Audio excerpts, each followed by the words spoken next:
Hello friends, எல்லாருக்கும் வணக்கங்க. கலாஸ் ரெசிப்பியில் இன்னைக்கு ரவா கச்சாயம் பண்ண போகிறோம். அதை எப்படி டேஸ்ட்டாக பண்ணுறது இந்த வீடியோவில் பார்க்கலாம் வாங்க.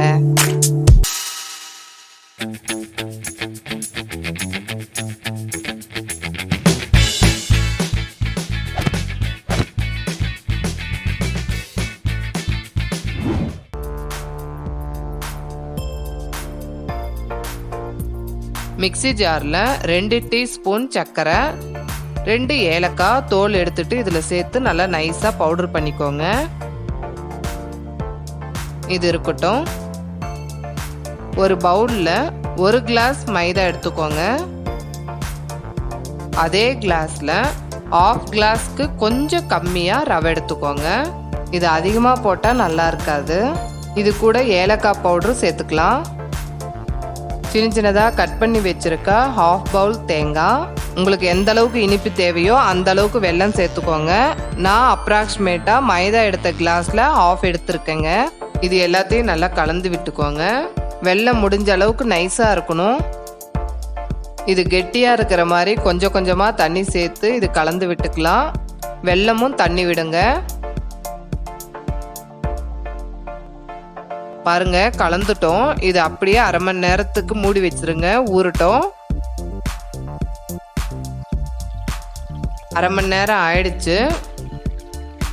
கொஞ்சமாக சோடா உப்பு எடுத்து கொஞ்சம் தண்ணி கலந்து இதில் சேர்த்துக்கலாம். இதை ஊற வச்ச பிறகு சேர்த்துக்கோங்க. இதையும் சேர்த்து மிக்ஸ் பண்ணிவிட்டு ஊற வச்சிங்கன்னா நிறைய எண்ணெய் இழுக்குங்க.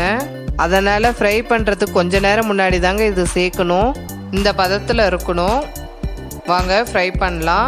ஸ்டவ்வை லோ ஃப்ளேமில் வச்சுட்டு ஒவ்வொரு கச்சாயமாக ஊற்றிக்கலாம். ஒன்று ஊற்றின பிறகு அது மேலே வந்த உடனே அதுக்கப்புறம் நீங்கள் இன்னொன்று ஊற்றுங்க. ஒன்று டச் ஆகாமல் இருந்தால் நல்லா வரும். சோடாப்பு கண்டிப்பாக சேர்த்தாதாங்க இதுக்கு நல்லாயிருக்கும். ஃபுல்லாகவே லோ ஃப்ளேம்லேயே வச்சு ஃப்ரை பண்ணுங்க.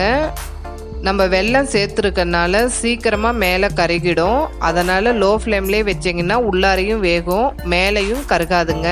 இது ஃப்ரை ஆகிடுச்சு. இது எடுத்துடலாம். பாருங்கள் எவ்வளோ நல்லா வந்திருக்கு. இதே மாதிரி எல்லாத்தையும் ஃப்ரை பண்ணிடலாம்.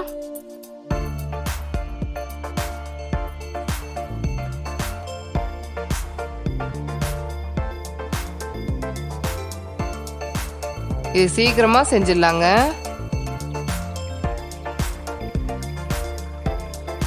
இது எவ்வளோ சாஃப்டாக வந்திருக்குன்னு நான் பிச்சு காட்டுறேன் பாருங்கள். அவ்வளோதாங்க. இது ஈஸியாக ரொம்ப டேஸ்ட்டாக பண்ணிடலாம். இதை நீங்கள் ட்ரை பண்ணி பார்த்துட்டு உங்களுடைய கமெண்ட்ஸை எனக்கு ஷேர் பண்ணுங்கள். இந்த வீடியோ உங்களுக்கு பிடிச்சிருந்ததுன்னா கலாஸ் ரெசிபிக்கு சப்ஸ்கிரைப் பண்ணுங்கள். பெல் ஐக்கானை கிளிக் பண்ண மறந்துடாதீங்க.